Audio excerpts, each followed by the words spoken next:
Donc, si on y pense, et souvent, ça, cette discussion-là, je l'ai avec des professionnels de tout acabit. Oui. On va vous apporter le micro pour que vos collègues à l'arrière vous entendent.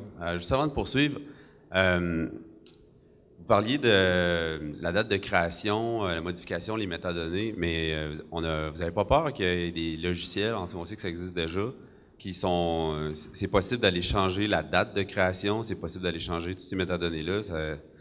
J'imagine que ça va être possible d'aller imiter la signature électronique, puis que finalement, on va être capable de créer un acte authentique piraté de A à Z, finalement. C'est pas un peu fragile, ça? J'ai très peur. J'ai très, très peur. Ben oui, c'est moi aussi, je demande.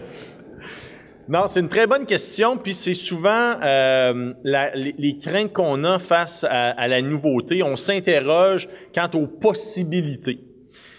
Bien, les possibilités de générer un faux existent déjà aujourd'hui. Moi, demain matin, là, si vous me donnez un de vos plans, là, je vous garantis que j'en produis un pareil puis que je le change pour qu'il dise exactement ce que je veux, que vous ayez apposé votre sceau, votre signature ou pas dessus, là, m'a faire ça. Il y a même des gens qui sont capables d'imprimer des billets de dollars avec tout ce qu'ils mettent de complexe dedans, qui est pas mal plus compliqué que les actes que vous générez. Donc, la technologie règle pas un problème préexistant. En d'autres mots, des crosseurs, il y en a toujours eu, il va toujours en avoir. Maintenant, une fois qu'on a pris acte de ce fait dont vous ne pourrez jamais prouver le contraire, il faut se dire, quand on se transporte dans le monde technologique, qu'est-ce qu'on peut faire de plus que l'on ne pouvait pas faire avant pour s'assurer que ça ne se passe pas? Et c'est là où tout à l'heure, je parlais de, par exemple, la journalisation. Par exemple, la position d'une signature qui va geler le document. Est-ce qu'il va y avoir un hacker à un moment donné qui va réussir à briser la clé de chiffrement? Oui, la NSC l'a déjà fait, semble-t-il.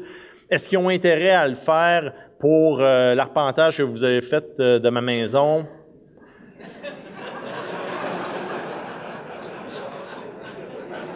Non, mais riez pas, là. Il y a des gens qui ont du pétrole en dessous de chez eux, puis à l'heure actuelle, je vous garantis qu'il y a des arpenteurs qui... En tout cas. Donc, je pense qu'il y a un fondement très réel dans ce que vous dites. Tu sais, je vous montrais les métadonnées, puis les métadonnées, on peut les changer relativement facilement. Il y en a qui sont difficiles à changer, il y en a qui sont simples. Par exemple, en matière de transactions d'initiés, ce qu'on voit fréquemment, c'est quelqu'un qui va changer, qui va rentrer dans le BIOS de son ordinateur. Donc ça, c'est rentrer comme dans l'arrière-train de son ordinateur pour les avocats dans la salle. Et d'aller changer l'heure de l'ordinateur. C'est comme dire à ton ordinateur, fais semblant qu'on est en 1998, puis il m'a généré un document, comme ça les métadonnées vont dire que le document a été généré en 1998. Donc là, mes métadonnées, je ne pourrais pas m'y fier parce qu'il y a quelqu'un qui a altéré l'ordinateur et, par extension, le document lui-même.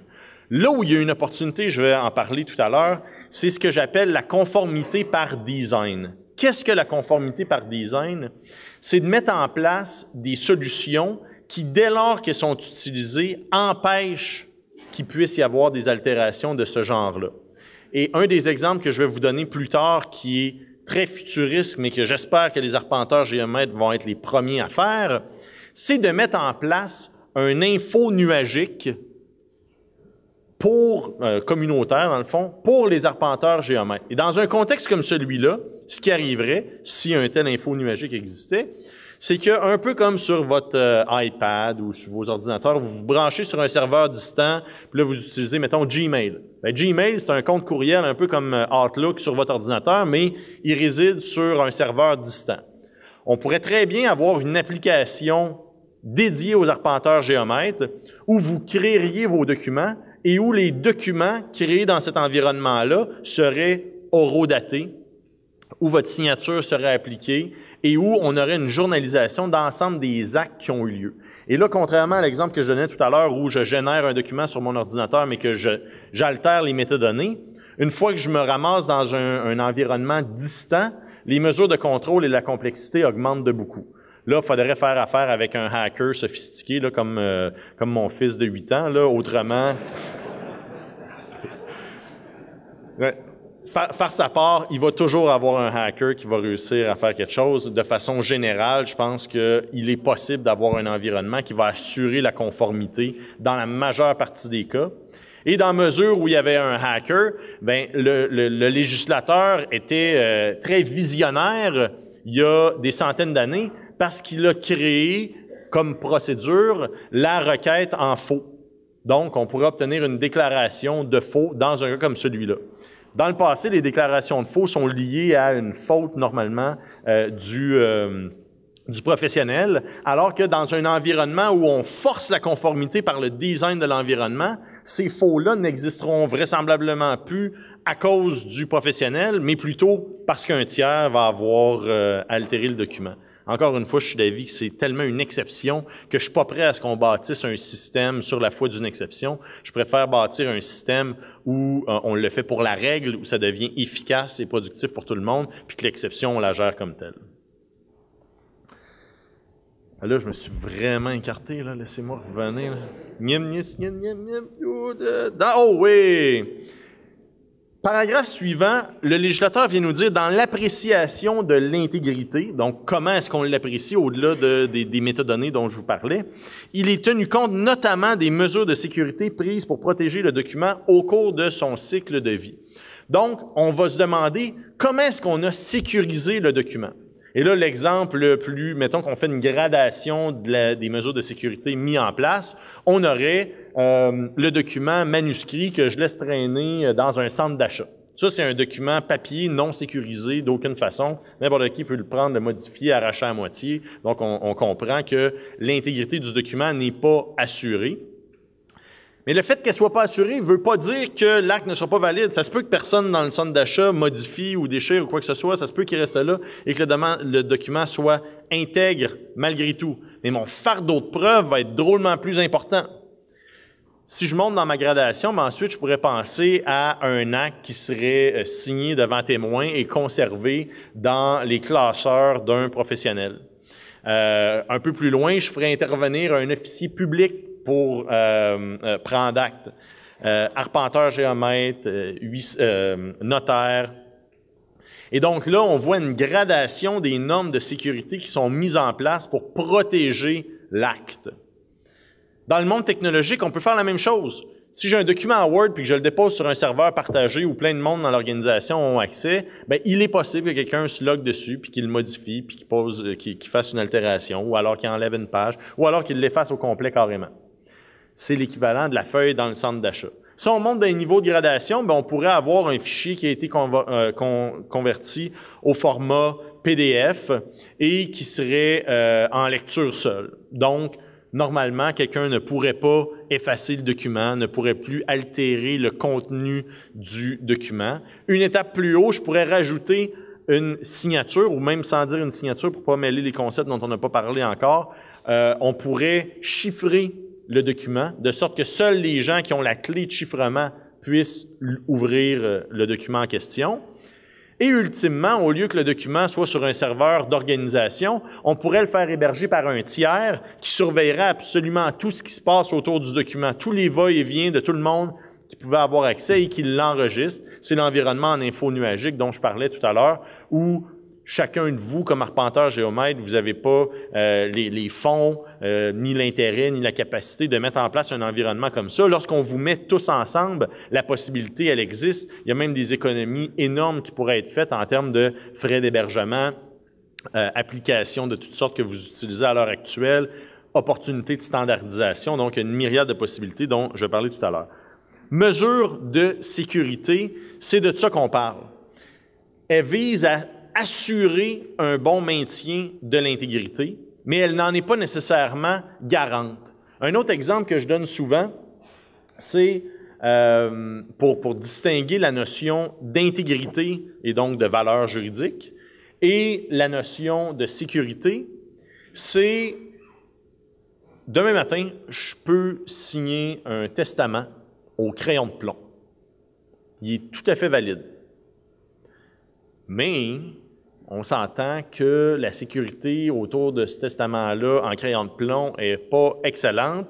Puis si je lègue tout à un de mes fils puis pas à l'autre, il risque d'avoir de la chicane. Si par ailleurs, j'ai un acte qui est notarié, ben là, la chicane va être évitée parce qu'il y a des mesures de sécurité qui sont mises autour, puis ça devient pas mal plus tough de contredire ou de laisser sous-entendre qu'un document aurait pu être altéré.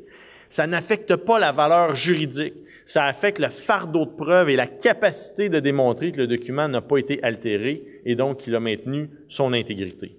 C'est la seule chose que la sécurité vient faire. Bon, on va bouger un petit peu, là, cette slide-là, on l'a assez vu. Comment est-ce qu'on prouve l'intégrité maintenant?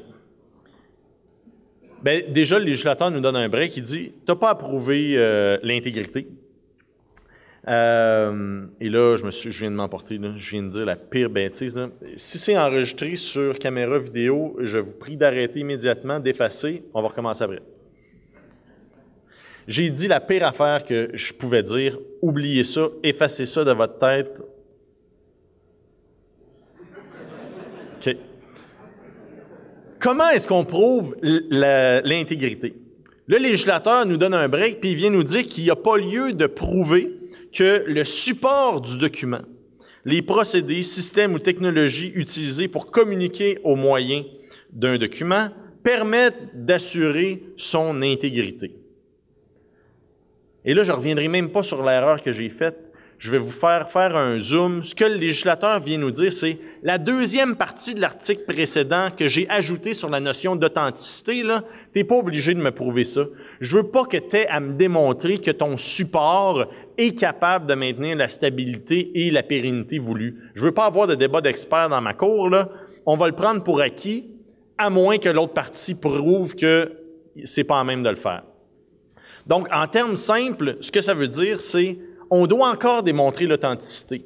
Et ça, il y a un paquet d'avocats, y compris des avocats de renom, y compris des auteurs, y compris de mes collègues qui enseignent à l'université, qui écrivent dans des livres dont j'ai envie d'altérer ou de porter atteinte à l'intégralité. Ils écrivent dans certaines pages qu'il y a une présomption d'intégrité du document technologique. Vous imaginez l'aberration, ça voudrait dire que le document technologique est plus facilement utilisable et donc a une valeur juridique plus importante que le document papier. Même moi, ça me choque, là. Donc, la première partie, on doit quand même démontrer l'authenticité. Il doit être possible de vérifier que le document n'a pas été altéré et qu'il a été maintenu dans son intégralité. Mais la deuxième partie, je n'ai pas besoin de faire venir un expert qui vient m'expliquer comment PDF fonctionne, qui est obligé de venir m'expliquer comment un disque dur solid state de telle marque fonctionne. On ne veut pas avoir ces débats-là. L'exception, c'est à moins que celui qui conteste l'admissibilité du document prouve par prépondérance de preuves qu'il y a eu atteinte. Donc, il y a un renversement de fardeau de preuve, on pèle ça dans le cours de l'autre. Et pour votre information, à l'heure actuelle, au Québec, il n'y a pas eu de cause où ça a eu lieu. Il y a des causes où les juges ont mal appliqué le droit puis qui ont eu à peu près le même effet, mais l'application de cet article-là n'a pas vu le jour aujourd'hui. Donc, non, il ne s'agit pas d'une présomption d'intégrité, il s'agit d'une présomption d'intégrité ou de la capacité du support à maintenir l'intégrité. On doit tout de même démontrer l'authenticité de l'acte. Et c'est là où, comme arpenteur, vous êtes dans une position favorable parce que de toute façon, il y a déjà une présomption d'authenticité à votre document. Donc, quand on fait les maths sur l'article précédent, vous bénéficiez d'une présomption d'authenticité. Et la deuxième partie, quant au support, la journée où vous avez votre greffe numérique, vous n'êtes même pas obligé de le prouver. Il n'y a aucun autre ordre professionnel qui est dans une situation aussi favorable que vous. Mes espoirs sont grands. Ma déception sera encore plus grande si, dans 5 ans, je reviens pour vous répéter les mêmes choses puis qu'on n'en a pas pris acte. D'ailleurs, est-ce qu'il y a un huissier dans la salle ici qui prend les minutes de notre discussion, là? OK. Quelques points que je dois attirer votre attention. Intégrité, souvent, c'est mélangé avec des concepts qui n'ont rien à voir avec l'intégrité. La forme d'un document n'affecte pas son intégrité. La façon dont l'information est emmagasinée, la façon dont l'information est présentée, la façon dont les documents sont paginés, le fait qu'ils soient recto-verso. Pas beaucoup de documents recto-verso dans le monde électronique, on s'entend. Donc, tous ces éléments-là ne portent pas atteinte à l'intégrité du document technologique. on peut très aisément passer d'un logiciel à un autre, une présentation différente. L'importance, encore une fois, c'est que l'information soit là dans son intégralité et qu'elle n'ait pas été altérée. Et quand on parle d'altération, c'est une altération de contenu et non pas une altération de look and feel.